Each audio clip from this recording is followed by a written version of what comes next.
नमस्कार दोस्तों, आपके अपने चैनल स्टडी बाई श्याम सुंदर सर पर बहुत बहुत स्वागत है। तो आज हम इस वीडियो के अंदर बताने वाले हैं बीएड से संबंधित, यानी कि जो स्टूडेंट्स ग्रेजुएशन कंप्लीट करने के बाद बीएड करना चाहते हैं, तो इस वीडियो में बीएड से संबंधित सभी चीज़ बताई जाएंगी। यानी कि बीएड क्या है, कितना समय लगता है, क्वालिफ़िकेशन क्या मांगते हैं, एडमिशन किस तरह से होता है, कहाँ होता है, फीस कितनी लगती है, जॉब अपॉर्चुनिटी क्या है। तो वीडियो बताने से पहले, वीडियो शुरू करने से पहले बता दूं कि जो स्टूडेंट्स डीएलएड करना चाहता है और डीएलएड से संबंधित सब कुछ देखना चाहता है, तो आप हमारे चैनल की प्लेलिस्ट में जाकर डीएलएड से संबंधित सब कुछ जान सकते हैं।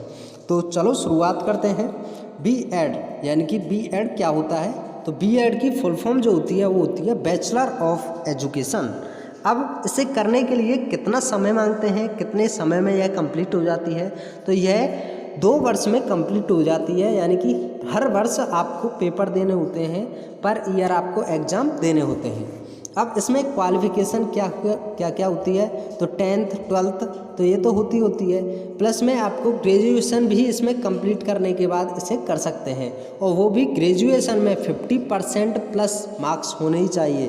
50% मार्क्स से अगर डाउन हुए, माइनस में हुए, तो आप बीएड बिल्कुल भी नहीं कर सकते। आपको बता दें, जिन स्टूडेंट्स के ग्रेजुएशन में 50% डाउन मार्क्स आते हैं वह किस तरह से कर सकते हैं। तो आपको बता दूं, ग्रेजुएशन कंप्लीट करने के बाद आपको एमए करनी होगी। एमए में आपको 50% प्लस मार्क्स लाने होंगे, तब जाके आप बीएड कर सकते हैं। अब किस किस तरह के स्टूडेंट इसे कर सकते हैं, यानी कि किस तरह के स्ट्रीम के इसको कर सकते हैं, तो बता दूं, जो स्टूडेंट साइंस साइड में है, जो स्टूडेंट कॉमर्स साइड में है, जो स्टूडेंट आर्ट साइड में है, तो उन्होंने यह ग्रेजुएशन कंप्लीट की है साइंस, आर्ट या कॉमर्स से, वे सब तरह के स्टूडेंट इस बीएड को कर सकते हैं। अब बात करें एडमिशन, तो एडमिशन किस तरह से मिलता है। तो प्रत्येक वर्ष और प्रत्येक राज्य में, हर राज्य में और हर वर्ष एडमिशन के लिए कुछ वैकेंसी निकलती हैं। उस वैकेंसी के आधार पर एक आपका फॉर्म फिल होता है। फॉर्म फिल होने के बाद एक एंट्रेंस एग्ज़ाम होता है। एंट्रेंस एग्ज़ाम होने के बाद आपको कॉलेज सेलेक्ट करके दे दिया जाता है कि कहाँ आपका नंबर आया है। यानी कि आपका नंबर गवर्नमेंट कॉलेज में भी आ सकता है और प्राइवेट कॉलेज में भी आ सकता है, और कहीं कहीं किसी किसी जगह पे ऐसा भी होता है, किसी किसी कॉलेज में, कि आपको मेरिट के आधार पर ही एडमिशन दे दिया जाता है। अब बात करें कहाँ से कर सकते हैं, तो आपके पास 2 होते हैं, एक गवर्नमेंट कॉलेज और एक प्राइवेट कॉलेज। हाँ, अगर आप गवर्नमेंट कॉलेज से करते हैं तो आपको नाम मात्र फ़ीस पे ही हो जाता है, यानी कि बहुत ही कम फीस पे आपका एडमिशन हो जाता है। जैसे कि लगभग 10 से 15 हज़ार रुपये पर ईयर के आधार पे आपको गवर्नमेंट कॉलेज में ले लिया जाता है।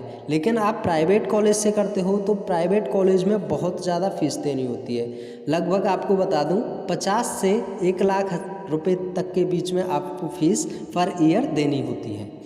अब बात करें क्या होता है बीएड के अंदर, तो बीएड के अंदर ना तो कोई आपके लिए फिजिक्स पढ़ाएगा, ना केमिस्ट्री, ना हिंदी, ना बायोलॉजी, कुछ भी ऐसी सब्जेक्ट कोई भी नहीं पढ़ाता है, चाहे आपने किसी भी सब्जेक्ट से बीएड में फॉर्म फिल किया हो। आपको केवल इसके अंदर बताया जाता है पढ़ाने के तरीके, यानी कि आप स्टूडेंट को हैंडल कैसे कर सकते हैं। जब आप एक टीचर बन जाते हैं तो आप किस तरह से पढ़ा सकते हैं, उसकी ह्यूमन साइकोलॉजी के बारे में बताया जाता है, यानी कि आप किस तरह से हैंडल कर सकते हैं और किस किस तरह के आपको स्टूडेंट मिलेंगे, उन्हें किस तरीके से कवर करना है। यह सब कुछ आपको बीएड के दौरान बताया जाता है, यानी कि एक तरह से ट्रेनिंग दी जाती है, आप स्टूडेंट को किस तरह से पढ़ा सकते हैं। अब बात करें जॉब अपॉर्चुनिटी, तो जॉब अपॉर्चुनिटी क्या क्या होती है। तो जॉब अपॉर्चुनिटी 2 फील्ड में होती है, एक तो आप गवर्नमेंट टीचर बन सकते हैं और दूसरा आप प्राइवेट टीचर बन सकते हैं। अच्छा, बात करें गवर्नमेंट टीचर की, तो गवर्नमेंट टीचर आप किस तरह से बन सकते हैं। तो गवर्नमेंट टीचर आप 2 तरह से बन सकते हैं, यानी कि एक होता है प्राइमरी स्कूल में, यानी कि 1 से 5 तक के टीचर भी आप बीएड के थ्रू बन सकते हैं। पहले यह परमिशन नहीं थी, बट अब आपके लिए यह परमिशन मिल चुकी है। और आप 6 से 8th क्लास तक के भी टीचर गवर्नमेंट एड बन सकते हैं। 9th 10th 11th 12th सभी तरीके से बन सकते हैं। अब बता दूं किस तरह से बन सकते हैं, क्या करना होगा। तो आपको इसके लिए कुछ टेस्ट देने होंगे।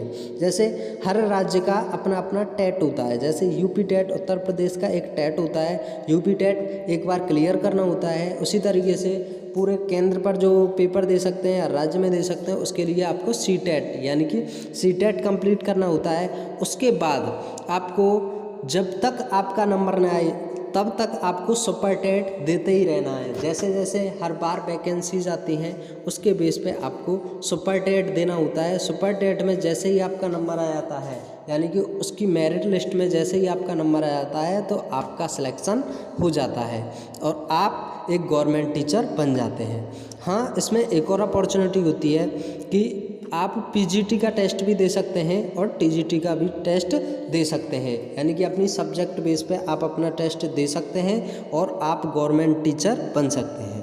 और दूसरी अपॉर्चुनिटी इसमें यह है कि आप प्राइवेट टीचर भी बन सकते हैं। जैसे आपकी इच्छा नहीं है या फिर गवर्नमेंट टीचर की आपकी इच्छा नहीं है या फिर कैसे भी आप मेहनत नहीं कर पा रहे हैं गवर्नमेंट टीचर के टेस्ट को क्वालिफाई करने के लिए, तो आप साइड में प्राइवेट स्कूल में जाके एक टीचिंग का वर्क कर सकते हैं। किस तरीके से? जिस तरीके से आप पे बीएड की एक डिग्री मिल जाती है, उसी बेस पे आपको हर प्राइवेट स्कूल में रख लिया जाता है। आपका थोड़ा इंटरव्यू लेने के बाद आपको हर स्कूल में रख लिया जाता है। बीएड की डिग्री से यह फ़ायदा हो जाता है कि आप हर प्राइवेट स्कूल में एक एलिजिबिलिटी हो जाती है कि आप हाँ इस स्कूल में पढ़ा सकते हो, इसलिए बीएड करने में यह फ़ायदा होता है। तो और भी आपके क्वेश्चंस हों और अगर कुछ भी समझ में ना आया हो तो आप कमेंट कर सकते हैं और बता सकते हैं वीडियो के बारे में कि आपको किस तरह की लगी। एक वीडियो बनाने में काफ़ी मेहनत लगती है, तो प्लीज़ इसके लिए लाइक कर दिया करो।